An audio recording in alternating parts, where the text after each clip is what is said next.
Cari telespettatori, ben ritornati con noi, siamo sempre nello spazio di approfondimento dello SPI-CGIL del Veneto e come sempre ci rivolgiamo ai tantissimi anziani. Sappiamo che poi in questo periodo ci seguono un po' tutti trasversalmente, quindi diamo notizie un po' diffuse per tutti, non soltanto per pensionati e pensionate, ma questa volta ci rivolgiamo in modo particolare, in virtù della ricorrenza dell'8 marzo, come ogni anno, per le donne.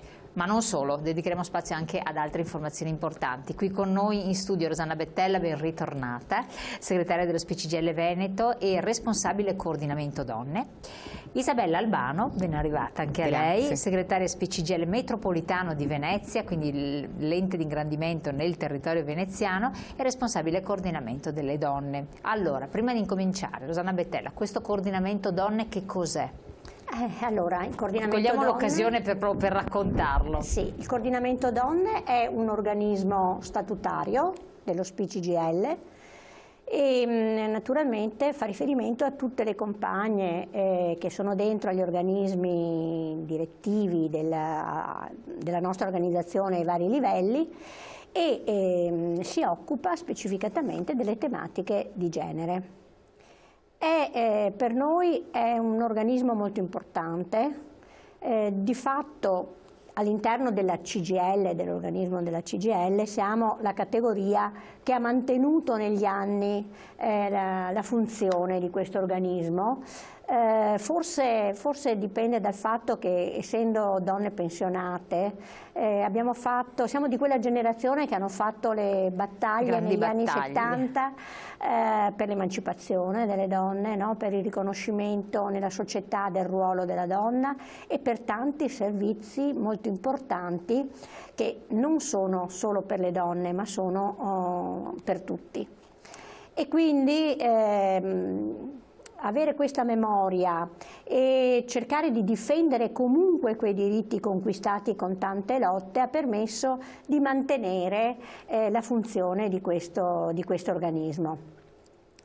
E guardate che soprattutto negli ultimi anni, dove abbiamo visto attacchi pesanti ai diritti delle donne e di quelle conquiste appunto fatte, penso consultori familiari, l'interruzione di gravidanza, diritto di famiglia, ma anche la parità all'interno dei nuclei familiari, la disparità che continua a esserci sempre di più nei posti di lavoro, tutto il tema della violenza e delle discriminazioni, no, di genere, e in questi ultimi anni ci sono stati davvero attacchi pesanti. La nostra discussione, la nostra riflessione che facciamo dentro a questo organismo, le ricerche che facciamo, le piattaforme che presentiamo a livello degli enti pubblici e a tutti i livelli, ha una importanza notevole. E ripeto, non è che facciamo un lavoro e un approfondimento per noi, per assicurarci, per noi donne, fino a se stesso, accademico, ecco. Ma davvero fare una riflessione di genere e sulle discriminazioni di genere che persistono forti è una discussione che vale per tutti. Perché se si superano queste discriminazioni, se per esempio nel campo lavorativo si aumenta l'occupazione femminile, se nel lavoro di cura familiare c'è davvero una condivisione, questo fa bene a tutti, fa bene all'intera società. Infatti questo è importante. Ecco, qua mi aggancio anche con lei perché qualcosa ha anche una connessione con l'Europa, no? Quindi c'è anche un occuparsi a livello europeo di questo tema, sempre perché del vostro sindacato. Sì, allora la FERPA è appunto il sindacato europeo di riferimento e 2 settimane fa abbiamo avuto un incontro molto importante sul pilastro europeo dei diritti e all'interno di questo documento molto importante c'è una parte proprio sui diritti e le pari opportunità. Quindi diciamo che c'è uno stretto collegamento tra tutti i sindacati europei appunto dei pensionati, perché vengano comunque opportunamente declinati i diritti al femminile e proprio per le pensionate.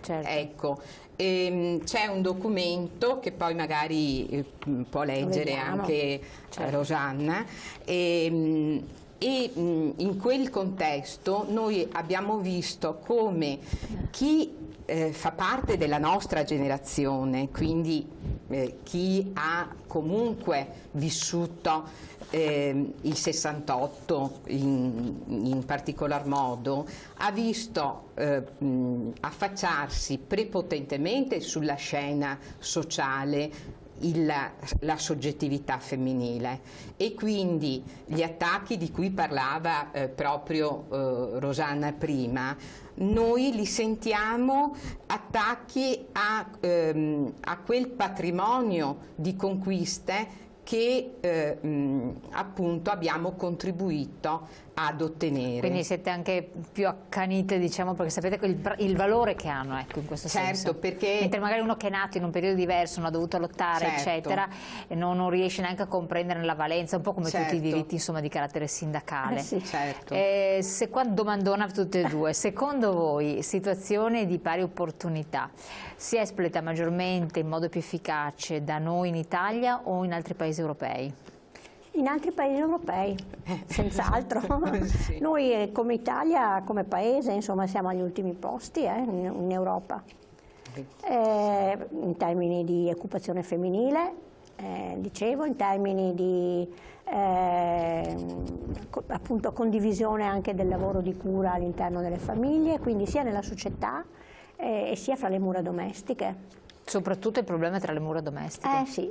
Poi c'è il tema, per esempio, sul gap salariale, quello stranamente noi siamo un po' sopra, un po' meno rispetto alla media, però quello non tiene conto invece delle comunque discriminazioni o cioè diversità. Da noi c'è un maggior gap, una maggiore differenza salariale rispetto, quindi sempre negativo l'aspetto. Sì.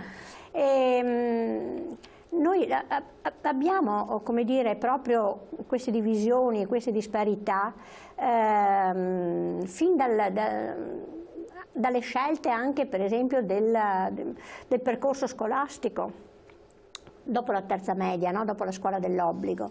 Anche se poi a livello di ragazze e ragazzi non è che colgono molto le differenze, perché vivono ancora in un ambiente, diciamo, neutro, no? E infatti poi le discriminazioni vere, quelle che vengono proprio sentite e le giovani donne restano veramente perplesse, sconvolte a volte, è quando entrano nel mondo del lavoro. E infatti adesso leggiamo questo messaggio che vedo: il problema più grosso sono le buste paga, che per le donne sono inferiori e per questo si fa molto poco probabilmente, soprattutto nelle nostre piccole aziende, e poi la pensione sarà da schifo. Che ne dite? Sì, è proprio questo il problema.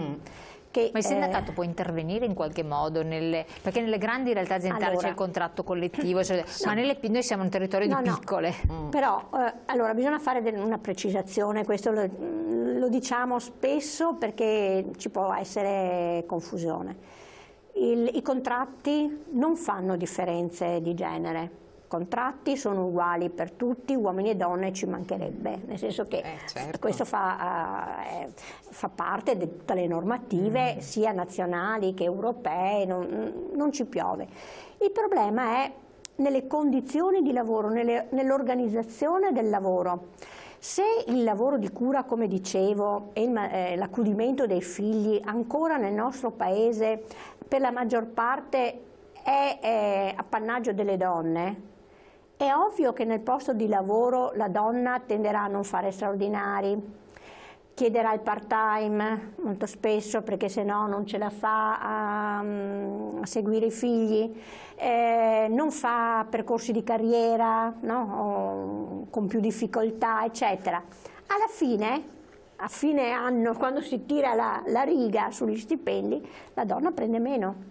Sì, però c'è anche una contrattazione individuale allora, la contrattazione individuale nel settore privato, forse fai riferimento, oltre al contratto c'è certamente anche in alcune realtà una contrattazione individuale che fa riferimento al super minimo o a dei bonus, no?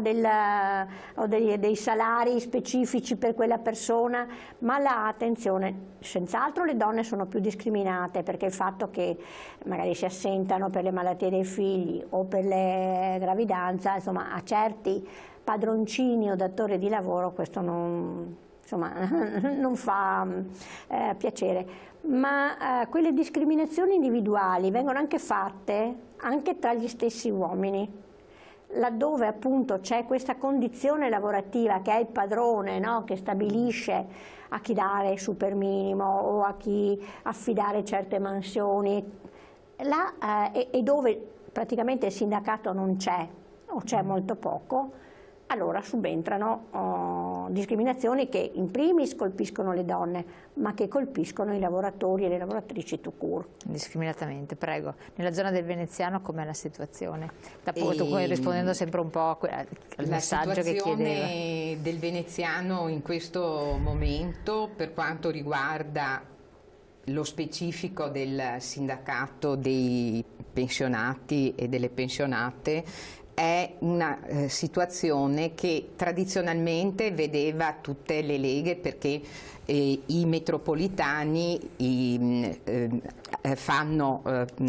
appunto sono organizzati per lega, e che le leghe sono degli importantissimi presidi territoriali. Quindi animano la situazione, il polso della per situazione. esempio nella provincia di Venezia sono 16 e ogni lega dovrebbe avere il proprio coordinamento delle donne. Quindi è importantissima la presenza di questa unità territoriale proprio nella relazione con gli anziani e le anziane. Perché? Perché possono mettere in evidenza tante anche contraddizioni. Poi, parafrasando, sappiamo ormai un libro famoso, com'è adesso la situazione ai tempi del coronavirus. Ecco. Ed è una situazione, come dire, paradossale, ma che ci induce a fare delle riflessioni particolari, nel senso che il veneziano e Venezia soprattutto inducono a pensare come delle situazioni che erano vissute come insopportabili, come per esempio pensiamo al turismo, debbano essere comunque declinate in modo diverso, ma che attengono però alla vita della città di Venezia. Ecco, allora dovremmo fare tutti, penso tutte, tesoro di questa situazione, viverla. Certo è un vincolo, ma il vincolo può anche trasformarsi in una risorsa che deve attivare una potenzialità creativa. C'è per esempio un libro di Marina Piazza che parla della lunga vita delle donne, ed è un libro sull'invecchiamento. Lei parla dell'invecchiamento, noi ci occupiamo anche, diciamo un nostro specifico è anche quello dell'invecchiamento attivo. Lei dice parliamo di invecchiamento creativo.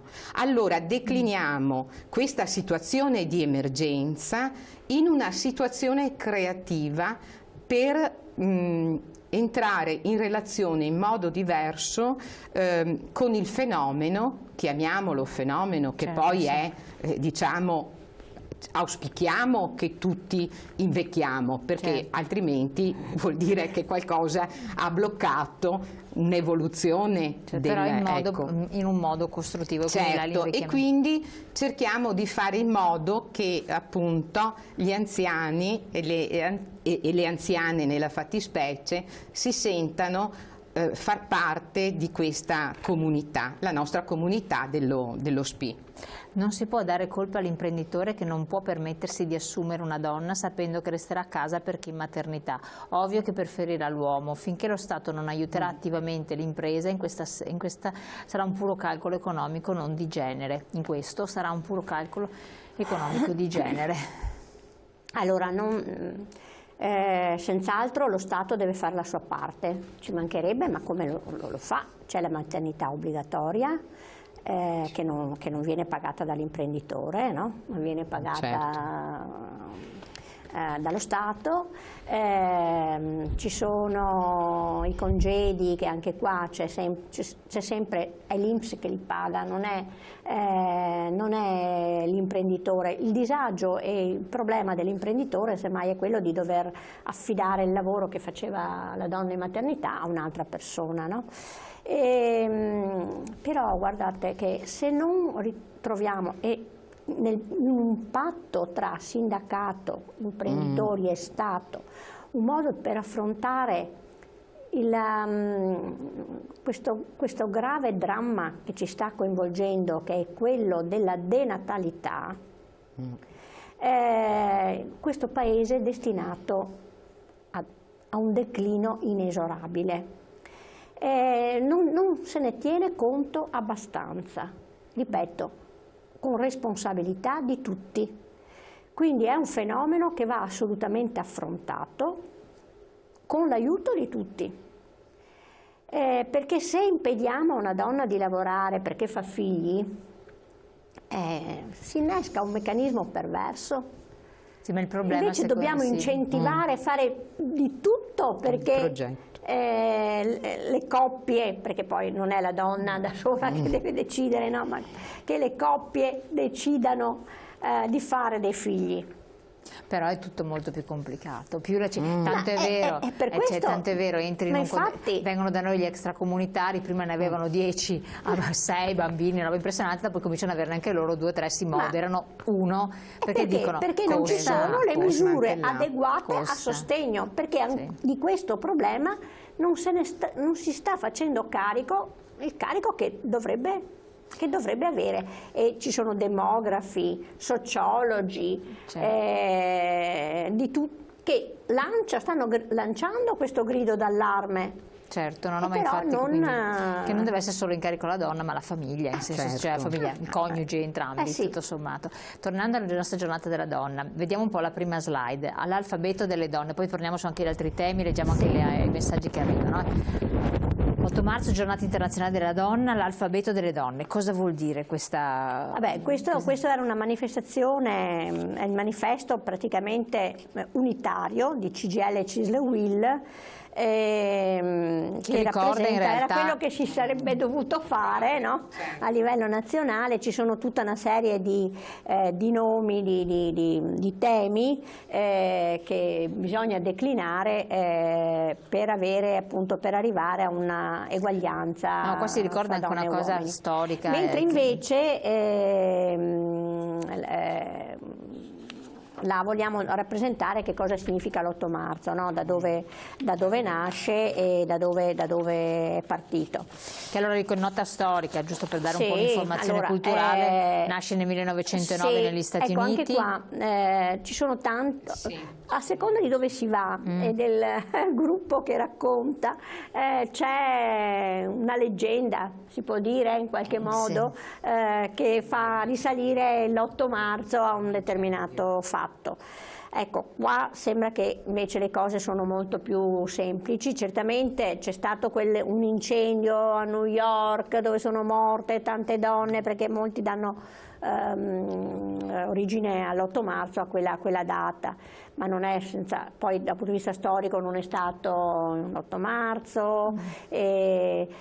Invece ci sono stati movimenti, perché è dall'800 insomma che ci sono movimenti delle donne per il riconoscimento dei loro diritti, no? E quindi con conferenze anche internazionali, e quindi negli Stati Uniti nel 1909, qua è su iniziativa del Partito Socialista Americano, si era deciso di dedicare una giornata internazionale proprio alla donna. In Italia noi dobbiamo aspettare, abbiamo una prima data che è ancora nel 22, ma che rimane tale prima della guerra, insomma, diciamo, perché ancora non c'era il fascismo e quindi ancora il Partito Comunista in quell'occasione ha potuto indire questa giornata, poi non se n'è più parlato fino a che attraverso l'unione di tutti i partiti nel 44, anzi nel 45, viene istituito l'UDI, l'Unione Donne d'Italia, ed è questo organismo che praticamente indice l'8 marzo, la prima giornata praticamente dell'Italia liberata. Infatti che dal 46 usa la mimosa come simbolo. Dal 46 è per tutta l'Italia, perché finalmente l'Italia è libera dalla guerra e riparte con anche il simbolo della mimosa, che sono poi 3 donne che erano nel Parlamento, che hanno pensato che fosse la mimosa, perché fiorisce proprio, infatti adesso lo vediamo, no, nei nostri giardini, anche se anche qua una nota un po' più ambientalista. Abbiamo capito che negli anni questo di usare la mimosa come, se n'è anche fatto uno strauso, tanto che vengono rovinate proprio le piante, gli alberi. E questo è un peccato, perché è una pianta delicata, la mimosa, no? Di cui bisogna avere una cura particolare, e allora insomma stare un po' più attentivi. Ecco, stiamo un po'. Non estirparle. Leggiamo un attimo il messaggio.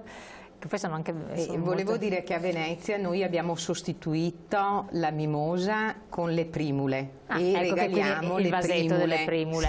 La discriminazione nasce nelle famiglie, anche le nonne hanno la loro responsabilità. Certo. Questo sì. Sì. In effetti diciamo che qui allora si sposta un po' il focus rispetto al dato culturale. No, ma io infatti tra l'altro parlando anche con un'associazione di violenza che tutela la donna dalla violenza, dicono molte volte nell'ambito della famiglia viene la violenza, lo sappiamo, il percentuale più alta, suocere consapevoli. Quindi dove la madre del violento sapeva perfettamente che il figlio, era a conoscenza che il figlio non era uno stinco di santo, ma per le madri i figli sono tutti santi, ma i figli nascono dalle madri, cioè sono educati dalle madri, per cui la prima responsabilità è delle donne stesse nel covare in seno una persona che ha delle problematiche e non volerla vedere, perché quello è un'altra, adesso non è neanche più ammissibile questo, però di fatto è così, perché ci sono bambini che sono irrispettosi dei genitori a prescindere e non vengono ripresi perché il bambino deve essere intonso, intoccato, cioè è anche un fattore educativo. Allora, per ricollegarmi a quella appunto... Allora facciamo così, ci ricolleghiamo, però andiamo subito in pubblicità perché sennò sforiamo troppo. Pubblicità, poi torniamo con voi con la giornata delle donne, non soltanto, e anche con i vostri messaggi.